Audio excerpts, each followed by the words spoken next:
let me give some context for these talks. So I'm giving one talk a month during most months. I'm taking a month off in the summer, and the talk that was scheduled for December or November is going to happen like during Thanksgiving or Christmas. So I'm taking that week off too. But I decided to do this set of talks because I've trained with the Institute for Zen Leader community. Obviously, I've trained with my Zen community here and at Spring Green and with my teacher. And then we've got this wider community in Madison that we serve. So how can we bring sort of all of these worlds together? That's what I was thinking about as I designed this set of talks. And I decided to call it Stuff I'd Rather Not Talk About, because the only thing that unites these talks is being human. And that's something that doesn't require you to ever step foot in a dojo. If you have lived as long as you have in this meat suit, you too know you will have an on-ramp to these talks. So in January, I gave a talk about asking, am I depressed? In February, I gave a talk with the question of why do I fight with my spouse? And this month, the talk is, why do I keep killing houseplants? So, why the hell am I talking about killing houseplants?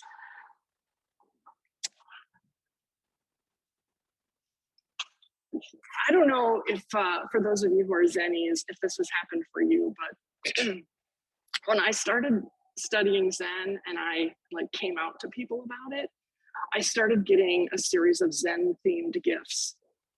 Like people would try to give me really cute Buddhism birthday cards, you know, like some of the old Zen jokes. And I know that people meant well, but at one point I received a bonsai tree. And I am neither a horticulturist nor a green thumb in any way. Luckily, my wife is. She can make anything grow. In fact, she announced to me yesterday that she'd made a slight miscalculation and we were going to go in with 50 leek plants this summer. So leeks are on us. Stop over, 809 Spate Street. So my wife is amazing at growing things. And so what I naturally did was I just put this bonsai tree on the shelf with all the other plants that she just takes care of. You've seen this shelf in our house. In fact, we have something for you, Adrienne Hampton, from this shelf in our house. And so Lauren has the way that she takes care of these plants, and she was just working the bonsai into the rotation. And my posture towards this bonsai tree could probably be best described at that time as like active negligence. I was actively working to avoid any care for this plant. And I mean, I knew a little bit about bonsai, you know, that there's that you cut it and you train it, and all of that felt a little weird anyway. I didn't love that idea. I was like, let's just let this plant be what it wants to be. I don't need to trim it or put its tiny feet in tiny shoes or whatever I was supposed to do. But at one point, Lauren made a comment to me, and I have no memory what it is, the words she said. But you know how when your spouse talks to you, sometimes there's a feeling tone? And the feeling tone of what Lauren said was, it's about damn time you took care of this bonsai tree yourself. So I thought, she's right. This was a gift given to me. This will be great practice. So I moved it up to my tiny little home office, which doubles as my little dojo. It's where I'm usually sitting when I'm sitting with the online dojo group. And I moved from active neglect to sporadic neglect. And I'm really not proud of myself as I'm talking about this. But I was training with this bonsai plant in my little dojo during all of COVID. So during all of the time that we were training online. And I was remarking to someone recently, I'm going to get serious here for just a second, but I was remarking to somebody recently, might have been in a meeting, that if you think about when we went online, our first spring session happened right after Beth and Robin were killed and right before their funeral. I remember that I was actively coordinating their online service during spring vacation, online session vacation in spring of 2020. And then in May of 2020 was our long 7-day training. And that's when George Floyd was murdered. Our winter vacation that year happened during the January 6th uprising. So you talk about training in difficult conditions. Life was providing us sashimi grade conditions for our training. But to come back to the bonsai, so I was training with this bonsai this whole time. And when I say training, again, spontaneous neglect. But I will never forget the Saturday night training of summer sashimi. So this was the Saturday night after George Floyd's murder, and Madison, like many communities, was taking up marches and protests, and things were happening. And my house is located 1 block from a street in Madison. In Madison, it's called Willie Street, but it's Williamson Street. You can never find Willie Street on a map, but it's Williamson Street, called Willie Street to the locals. And it happens to be the same street on which one of our Black sons was murdered several years before. So the protest went from the Capitol, about 6 blocks away from my house, and came down Willie Street. So while we were sitting evening zazen, I could hear Black Lives Matter.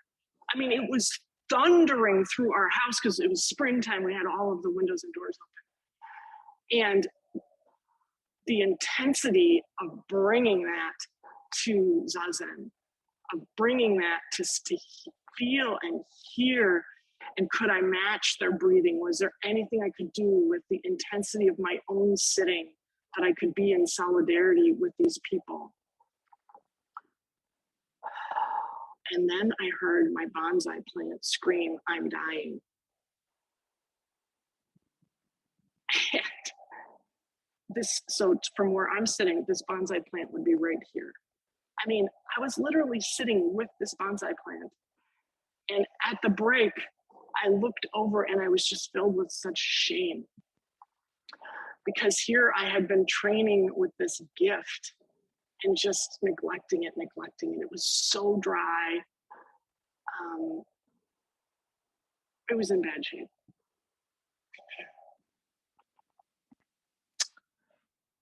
And after hearing the screaming of this plant, I heard this just clear as a bell, right? Clear as that bell. We take care of things because they exist. The fact that you exist, that this dojo exists, that this bonsai plant exists, that's the reason we take care of it. Because it exists. Take care of things because they exist. This is the Zen concept of dana, of generosity or giving, it's sometimes called. It was a wake-up call to me. It really deepened my practice. And I want to share some of what I've learned about this notion of taking care of things because they exist. So I want to start with what this isn't. What generosity is, we think about it in Zen, what it is not. I did this last month, about why is my spouse driving me crazy? And we went backwards in the rationale. I want to do the same thing today. I want to go backwards. Here's what generosity is not. Generosity is not giving something to someone to make you feel better. That's not what it is. So if you're giving because you feel guilty, if you're giving to, speaking only for myself, get my friend off my back because she's always bothering me about donating to her favorite charity, if that's the reason that I write the check, I'm not caring about the intention of that money. I'm paying a bribe to her basically to please leave me alone. Like, I'm tired of hearing about this. If you're doing it to fit in with others, everyone else is giving to this cause, I should too, right? I hope that you can see that all of those reasons to give are about you. Generosity is not that. It's not that. Another thing that generosity isn't in the Zen context are gifts that are poorly conceived. So there are three kind of phases to the giving of something. There's the conception of it, there's the choosing of it, and there's the residual effect of it. So this is often with gifts, right? So if you've ever received a keychain that says Las Vegas, and it was clearly purchased in the gift store in Las Vegas before your loved one re-encountered you, and you're like, oh, thanks. You know, you've received these gifts where it's like, okay, afterthought, right? So maybe you've given a gift like that, or like if you've ever drawn someone's name in like the Secret Santa at work, and you're like, oh, I don't know, Frank. You know, so you end up getting like a gift certificate to something that's just generic enough, you know, Amazon or Red Lobster, you know, and you give that kind of a gift card that it's not thoughtless, but that doesn't make it thoughtful. In preparing for today's talk, I realized that I gave my dad a tie every year for Father's Day because I like shopping for ties. That's why. I mean, my dad did not wear a suit to work. He wore a short sleeve, light blue shirt, and on a yellow patch on his left chest was his name, Elmer. That was what he wore to work. So these Father's Day ties were one of these opposite of generosity gifts. And then the final thing, and I think this is something that feels relevant to this moment, where some people are thinking a lot about what we can do about Ukraine and Russia and migrants and immigrants and people suffering. So the third thing that generosity is not, in my experience, is thinking about giving something.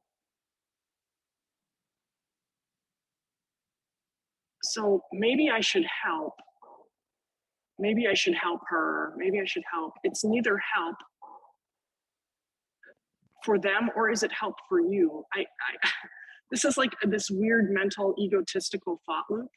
It's like a self-licking ice cream cone. You know, it's like your ego gets to feel like it's doing something important because it's thinking about giving, but it's just stuck in the loop of thinking about it without doing anything about it. So the final thing that generosity is not is thinking about being generous is not the same thing as being generous. You have to be careful of that trap. All right. In my experience, those are the things generosity isn't. So what is generosity? In my experience, the first thing that generosity is a disposition, a posture. It's like an emotional posture, or not emotional, but can you feel it in your body? Like there's a generosity that can be a posture. It's not something you're thinking. It's how you greet the world. You know, when Westerners visit poor countries, they often remark like, everyone here is so happy and everyone here is so generous. And it's because in the Western mind, I think we sometimes confuse generosity with having something to give. It's fixed on a material object, right? And so people with more should give to people with less. But what you learn when you visit a poor country is that generosity is a posture. It's a way of being. It has nothing to do with what you have or what you don't have. I gave the example of picking up a gift certificate at a gas station. It's thoughtless giving. But what's the alternative to that? Wise giving, right? Like a wisdom, a giving wisdom, a generosity wisdom from thinking about what to give to curating it or creating it to the reception of it. It's something that has just no residual. There's no extra thinking around it. There's no extra story around it. It's just, you see that it needs to be done, you do it, you give it, and it's over, right? And in this way, very simple things are acts of generosity. A peanut butter sandwich can be an act of generosity. A smile can be an act of generosity. I want to tell you that Buddha, he did this ninja move around generosity because the Buddha was born in a time when the Brahmin class, the highest class, was the class of nobility. And there was a belief that really it was just Brahmins who were compassionate. It was only Brahmins who could be generous. We had this whole false attribution, well, I shouldn't say we, but humankind in India had this false attribution that if you were of this class, you had these characteristics.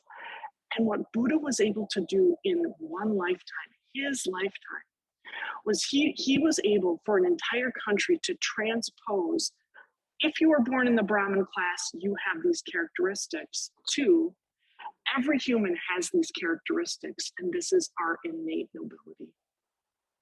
Right? So when you hear his, or you read the retellings of some of the Buddha's teachings, doesn't he gathers by saying, oh, ye noble ones. It's all of us. It's all of us. All of us have this inner nobility. He would start all of his public talks with this teaching about generosity. Generosity is one of, the Buddhists love their lists. We got 4 noble truths. We got an 8-fold path to get you past that. That'll be buffeted by the 6 perfections, but here are the 10 precepts that you shouldn't do. Like we got a list for a list for a list. And some of that is because this was an oral tradition. If you know that there are 10 of something, you're gonna maybe get to what that 9th and 10th one is because you know you're forgetting 2. So I'm all for the numbered lists. And for those of you who are highly organized, I know how much you love a list as well. But the generosity is the top paramita. Paramita is translated as perfection. Why is it translated as perfection? If you go to the root, the original definition of paramita is the 6 things that will help you get to the other shore, meaning the shore of enlightenment. Generosity number 1. Why? Why would the Buddha start every talk with a little reminder of generosity? I think it's because he knew that generosity is a very natural human act. I was trying to figure out just how natural this act is. And I found some research that was released in 2020. It was research that was done among 19-month-old babies, which is its own kind of hell because they are old enough to have all the feelings, but they are too young to have much of the language. It's like a psycho meets somebody who is having a really bad day. There's a reason it's called like that terrible 2 age. That's a tough age, 19 months through the terrible 2s. But the research done on these 19-month-old children was research about generosity. And here was the setup, simple setup. Are you ready? Some sort of a sweet berry that the baby would enjoy eating, like could have been a blueberry or blackberry, I don't know. So the baby and an adult were sitting together and the berry would drop on the floor and the adult, it was all a setup, right? The adult couldn't reach it. Oh, I'm reaching. And the baby could reach it. Over half of the time, the baby, nice sweet berry, the baby would give it to the adult who couldn't reach it. That's pretty cool. But here's what I love. That's maybe for all babies. What about hungry babies? What about hungry babies who are like, me, right? Over a third of all of the hungry babies would still reach and get the berry. And instead of, have you ever seen a baby do this where they're like, oh no, never mind, you can have it. Over a third of the babies would do that. They would give, even though they themselves were hungry, would give the berry to the adult who couldn't reach the berry. This generosity is natural within us. It's natural within us, but over time, it gets beaten out of us. We get too busy to be generous. We get too myopic to even see what's happening around us. We get too. But generosity is our natural state. It was the most natural thing for me to just look after that one plant in my studio. But I was too to do it until I heard it. I'm going to invite you to be with yourself quietly right now.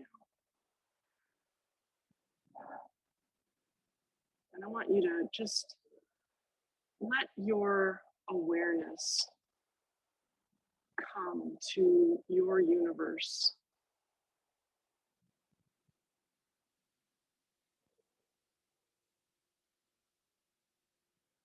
Who or what needs some care right now?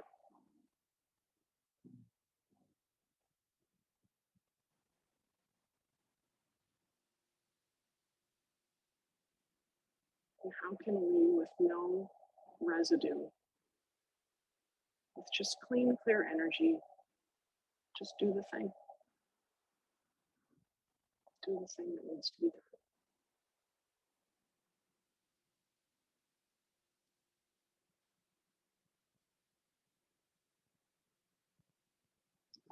I know the energy in this room changed.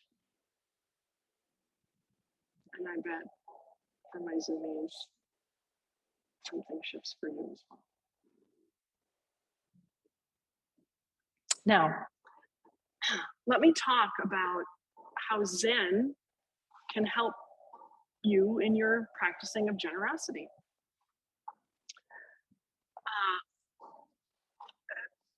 What I've found is that the technology of Zen is extremely effective at helping us to become more generous.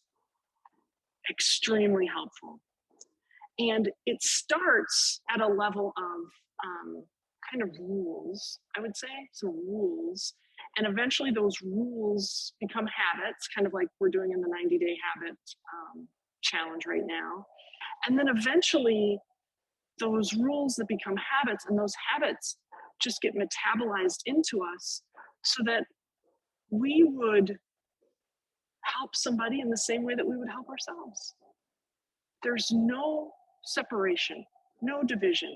But let me bring you inside the dojo and just share a few ways that Zen training helps us develop our generosity. So in Zazen, when we sit Zazen, we don't move.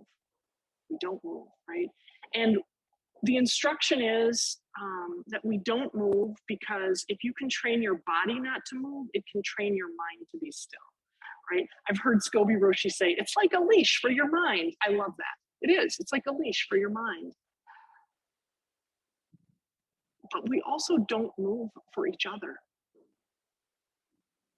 Because if Katya is sitting here and she's been able to lengthen her breathing and she's been able to tap into that samadhi, that relaxed concentration, where everything is happening and nothing is happening. If Ellen decides that's the time to scratch her nose, Katya, with her 180-degree vision, she sees that happen. And that can pop Katya out of her samadhi.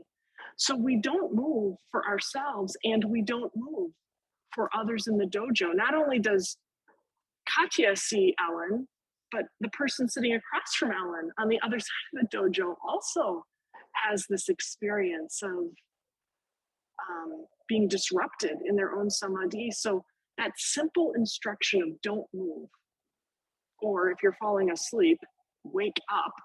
Why do we tell you to do that? Because It is human nature. You do the giant head bob, and that is also terribly distracting for everybody. Plus, you should be awake during Zazen. Another great example of generosity happens when we're sitting, like you guys can see us sitting here at the dojo. So Adrian and Ellen and Katya are all sitting together. Now, during a tea ceremony, the Hande-kan brings tea to everyone sitting in the dojo. And every time after I get served tea, the Hande-kan stands up and goes to the next person, gets down at their level. So there's a lot of up and down. And for those of us who have been Hande-kan, the knees get a little sore, So what do our trainees do during tea ceremony? So we'll just have you two demonstrate. But if Hande-kan was coming to you two, are you seeing what they're doing? They're putting their teacups together. Thank you. They put their teacups together. Why? Because it helps Hande-kan. Here is Hande-kan bringing nice warm tea for all of us, some refreshment for all of us. So what we can do is we can all be together. And if we were going to do all three, Katya would take her teacup. Go ahead, Katya, pretend. They would all move together. So Hande-kan, instead of having to get once for Katya and once for Ellen and Adrian, one time Hande-kan could get all three teacups. So it's another way that we practice generosity. At the end of a sit, we gasho, and we do it as one, right? It's not like everyone bows at a different time, because that feels like there are 15 things going on. We bow together as one, using our peripheral vision, bowing together as one. It's an act of generosity, because let's actually do it. We're going to do two, everybody at home, all the Zoomies, let's just practice here. Maybe Scobie, you could spotlight the dojo. And here's what we're going to do. We're going to do one gasho absolutely as one. And then we're going to do another gasho where we all do it at a different time. Okay, ready? So let's do it first as one.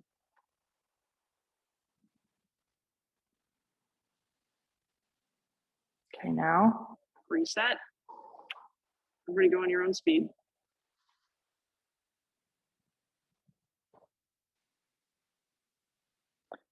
At home, could you feel the difference? The difference between we gasho as one, it's just a complete sense of matched ki, of matched energy. One thing is happening versus the discoordination of doing it all at different times. It's another way to practice being generous with each other. Thank you, Scobie Roshi. The final example that I want to share about generosity in Zen is in my deepest heart, I think I want to be the Tenzo. I do. I've always wanted to cook for the troops. And I love cooking for others. Pat Green Roshi is an incredible Tenzo. And there's a book called Instructions to the Cook about how the Tenzo should treat ingredients and so forth. And one of the first lessons in Instructions to the Cook is that when you handle the ingredients, you should handle them as if they are your own eyeballs. Think about the next time you hold a grape. Think about what that's like if that was your own eyeball. And I love to watch Pat Green Roshi handle food. Pat does not grab produce. She lifts it. When she washes a pot, she's not abusing it. She's giving it a bath. No. The next time you cut a carrot, or the next time you pour a beer, Is there a way that you can handle that as if you were handling your own eyeballs? The generosity that we give to the things and the people around us, and how that can come through hands and feet and being. So in the Zen dojo, we don't move. We gasho as one. We try to do what we can to help our dear Hande-kan in all the times that they have to get up and down to service tea and service food. We handle the food as if it was our own eyes. All of these forms are there to help sensitize us to what everyone else has got going on, and how we can be a part of making that as effortless as possible. So as we practice these forms again and again and again and again, something happens. The form falls away, because the form was just a container for a way that we could be in relation to each other until we could actually metabolize it. And now this is just how we are. This is just how we are.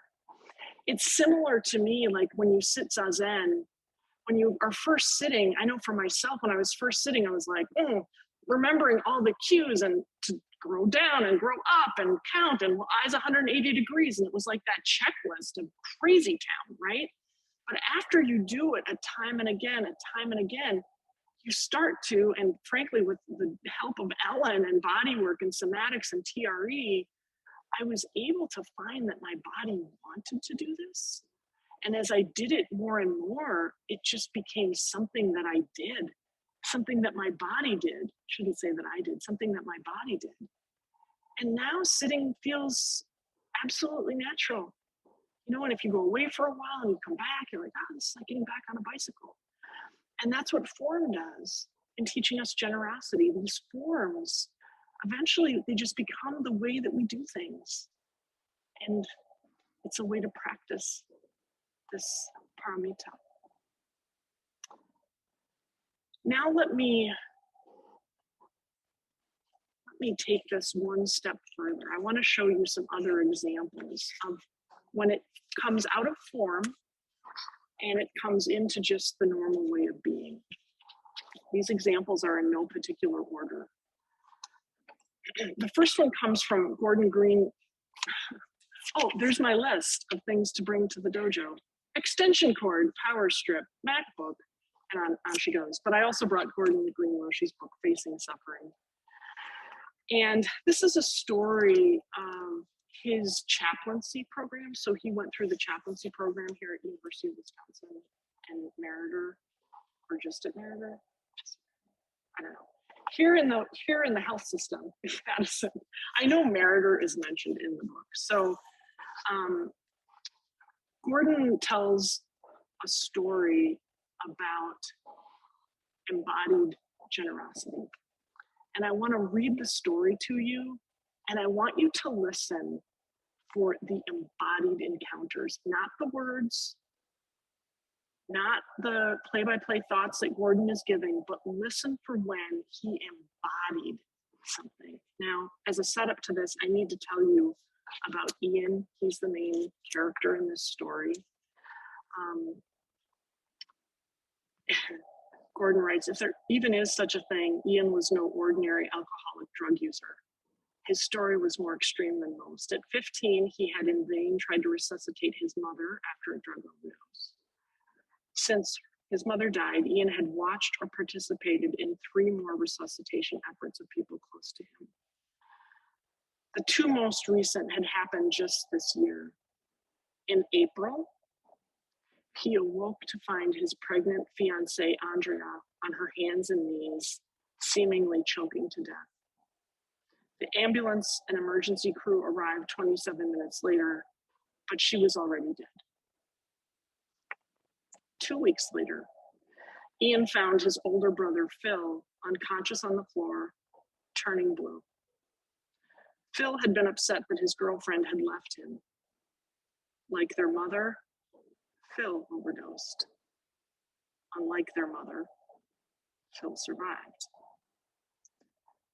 Ian had been an alcoholic and drug user before these things happened, but especially after these two things happened with Andrea and his brother, Ian took it to a new level, including taking heroin. And he said that if by committing suicide, he could be with Andrea in any meaningful way, he would gladly do it. So here is our friend and teacher, Gordon Green Roshi, encountering Ian. Gordon believed he was going to go to Ian's room for the third day and have another encounter with him. But when Gordon went to Ian's room, Ian wasn't there. So Ian went to the nurse's station and found out that Ian had checked himself out. Gordon says, according to the chart, Ian was there for acute detoxification. But Gordon wrote to me, this was clearly a patient who also needed treatment for extreme despair. The primary work of the two visits with Ian had been to help him find his strength, to help him be open to his love of his fiancée no longer living and by his side. Verbally, now these are all Gordon's words, I'm just reading straight from the book. Verbally, I had told Ian that he was a strong man if he could still be standing after the many tragedies in his life.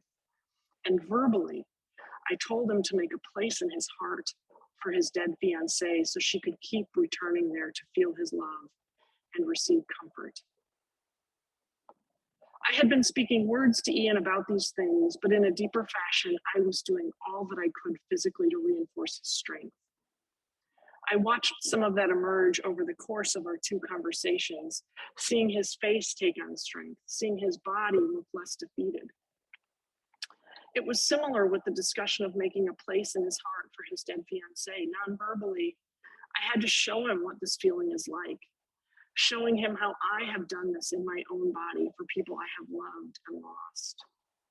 Perhaps because these visits with the patient were so physical, I was primed to do the same with his discharge nurse. So let me just, a little bit of a backstory. When Gordon had seen that Ian had checked himself out, he had read the discharge notes, and in the nurse's notes, he sensed that she too was despairing that Ian had left. So Gordon went to the nurse's station and said, when will Fran, that was the nurse who had signed him out, well, when will Fran be coming back on service? I'd like to check in with her about the patient. And when the nurse on service answered, her relaxed body language showed that she was touched that I would want to know how one of her colleagues was doing. I felt that this nurse was encouraging me, please take care of Fran. And she gave me Fran's phone number, home phone number. My first impulse was, I can't call her, she's off service. But the nurse I was talking to encouraged me, telling me that Fran had young children and that she spent time with them in the morning before she herself got some sleep. I called her. Fran seemed surprised at first that I had called, but she quickly got into the conversation. She described her fears for Ian's well-being, her frustrations when he left against medical advice, and her sadness at the many losses in her life. They went on and on and on in this conversation, and Gordon writes, this was the first time I felt that I had effectively provided care to a nurse. And Fran's need for care wasn't simply handed to me. I had to care enough about Ian to search for his discharge notes. I had to read the emotions between the lines of the discharge note Fran wrote in order to realize that she might need care. I had to look for her, ask for help finding her, and then actually call her. All of these steps seemed like perfectly natural steps for Gordon to take, and yet they didn't come naturally to him. In your own life,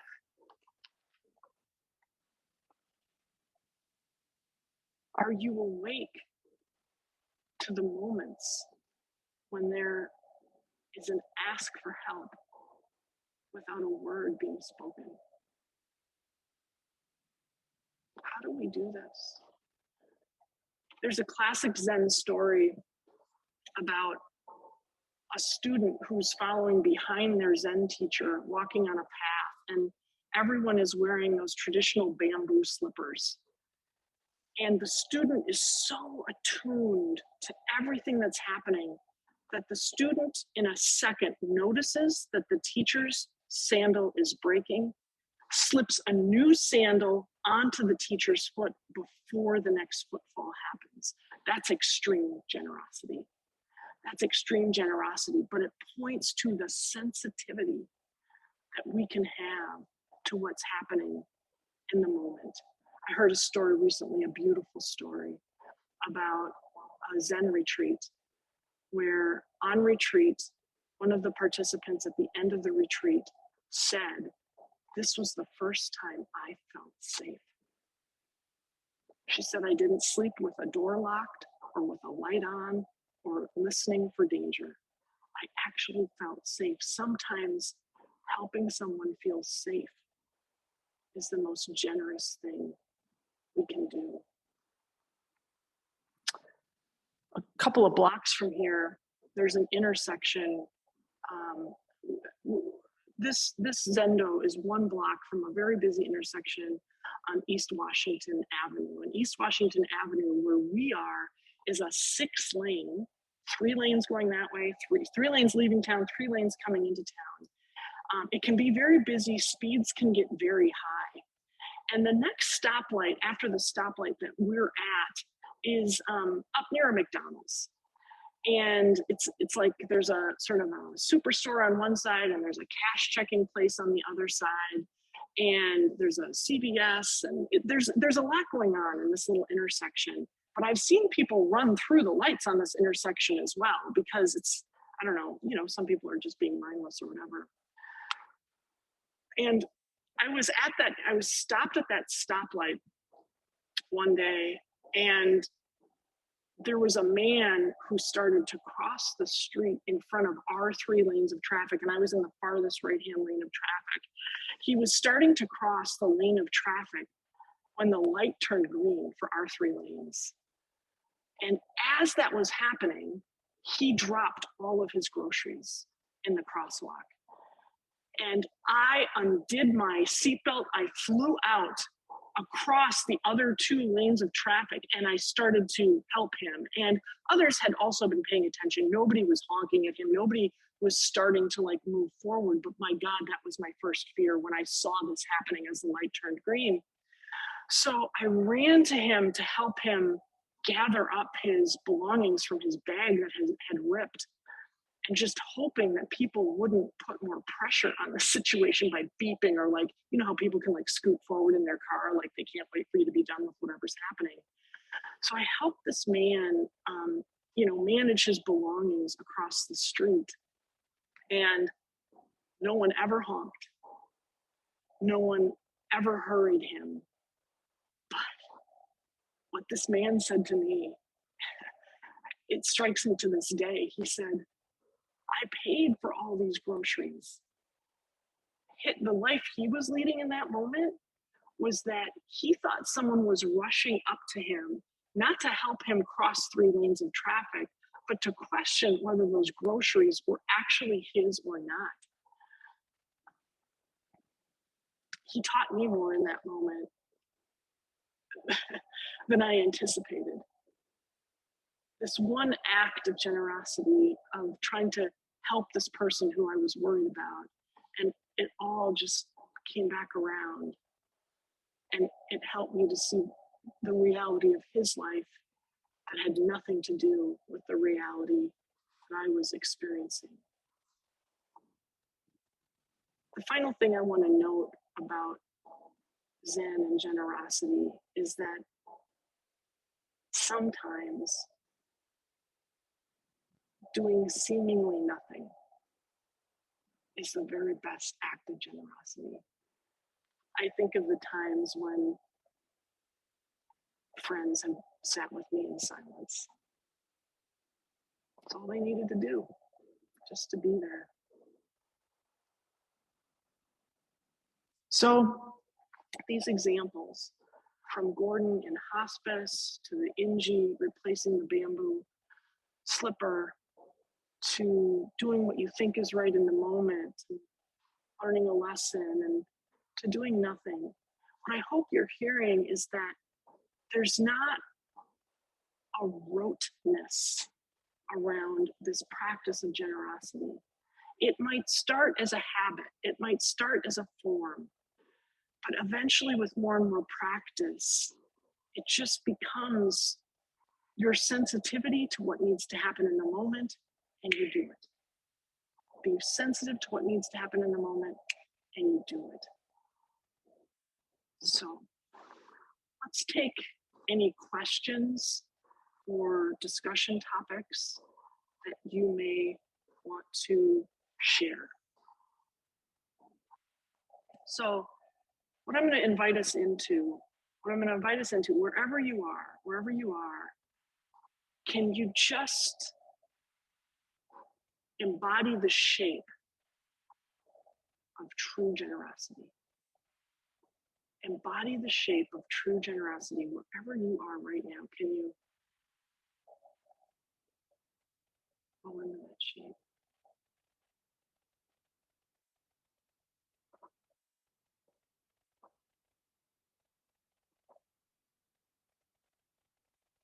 And my best guess is that this true shape of generosity is something very similar to the shape of Zazen. Feeling grounded, there's nowhere to fall. Feeling upright, with eyes 180 degrees, seeing everything that's happening in this moment. And with no self, no preoccupation, no separation between you and what's happening.